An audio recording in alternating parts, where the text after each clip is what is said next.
Just want to show you all the rabbit hutch Stephen built. He built it right before we left to go to Hannibal, Missouri for the Homesteading Life Conference put on by Doug and Stacy. It was a lot of fun. These little girls needed someplace to be before we left. We had some really good friends come and watch them feed all the chickens and the ducks, take care of the rabbits. They are both mini Rex rabbits. Obviously this one is a beautiful black velvet, and then our little girl over there is a blue. They're very sweet rabbits. They're very good. These are our breeding does. We planned on getting rabbits to sell the kits. We do not butcher out our own rabbits, but these are a meat rabbit breed. Good for the fur, good for the meat, but also the kits make really good pets. It's a very sweet, gentle breed.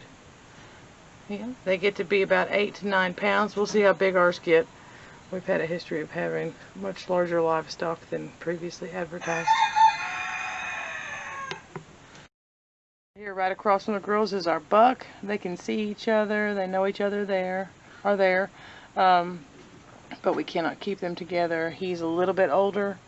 He would absolutely breed these girls, and that could be dangerous for them. Being so small, the litters could cause damage to them. So we're keeping them separate for now. And when it comes time to let them breed, we will place the girls in the male's cage and let them breed. And the females will be removed and put back in their pen.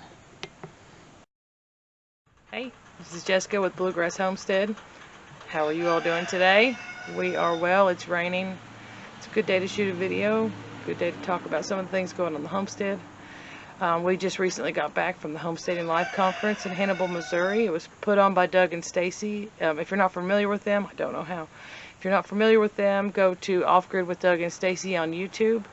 Follow them, subscribe. They have a lot of information, whether it's building your homestead up, how you lay out your homestead, different breeds that are smart to have on the homestead.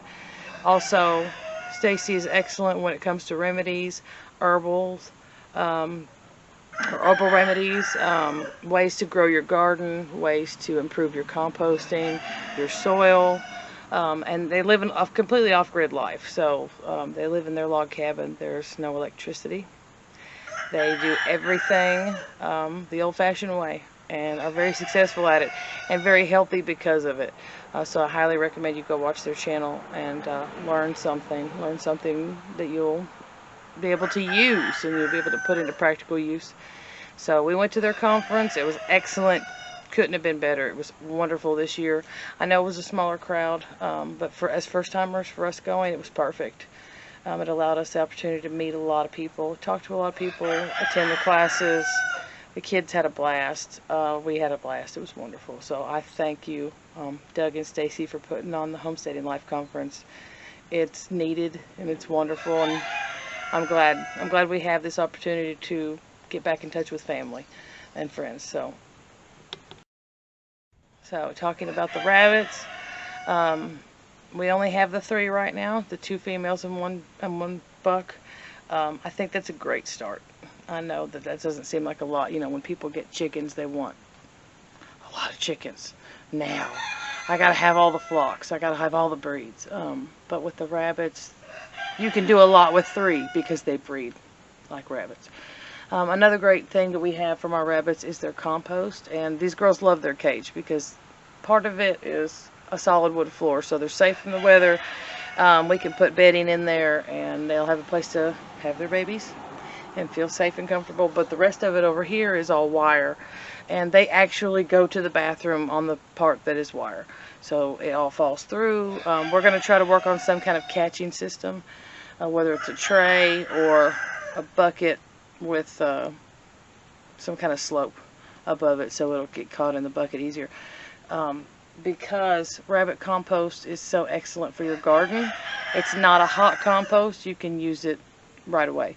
You can take it from the rabbits straight into your garden, dig a hole, drop it in there, and put a tomato right on top.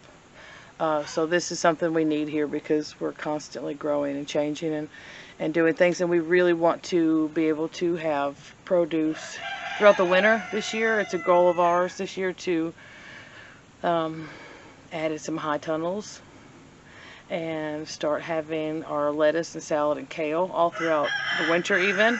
And check out Mike Dixon, Fit Farmer. Mike and Lacey, love them. They're excellent. He is brilliant when it comes to growing lettuce and sustaining that throughout the year. I'm extremely impressed with the amount of information that he has, and it's all through trial and error. He's done it, he's worked it, he's put in the time, and you can learn a lot. So go to Fit Farmer channel on YouTube, follow them, subscribe, like the videos. Absolutely, it's a great joy to have met them and know them and learn from them. So thank you to Mike and Lacey as well. So we're going to be using this rabbit compost for our garden all throughout the winter. We've got the rabbits in an area of our property that's really sheltered because these guys are not heat hardy.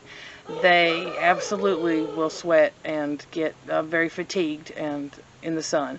So we've tried to do our best to keep them cool because where we live in Kentucky, it's very humid. And right now it's cooled off a lot, but July was a monster. It was a monster of a month for us. It got up to 98, 100 degrees, but you're talking about with the humidity, it was brutal out here. Some of our plants actually burned. So that's again why we want to get the high tunnels. We are also going to be getting some tarps and working on our garden that way, partly because it cuts out a lot of our labor. Not that we can't do the labor, but we're thinking long term with kids and time and aging in place and everything. We want to be able to have a garden and do it smarter, not harder. So we're going to be laying down some tarps on the garden, and hopefully this year, fingers crossed, we are going to introduce some trees and get our orchard started because we really want to have food growing everywhere on this property. Steven's got 2 fig trees. They already have fruit on them. We're not going to harvest it. We'll probably actually prune it back some because you know, you should let your fruit trees go 3 or 4 years before you start harvesting the fruit of them. So but anyway, these are our girls. They're excellent rabbits. I can't wait to see the kits we get out of them and the color variety. It's going to be a lot of fun. So we'll do another video and catch up with you all later. Again, this is Bluegrass Homestead. Thank you for tuning in. Like, subscribe. Go to Goingoffgrid.shop. Check out our page there. We have a lot of American-made products. All of it's for off-grid use. You'll find a lot of tools in there, especially for your kitchen, that are manual and don't require electricity. So check us out, Goingoffgrid.shop, Bluegrass Homestead on Facebook, Off-Grid Supply on Instagram, and we'll see you guys soon. Thanks. Bye.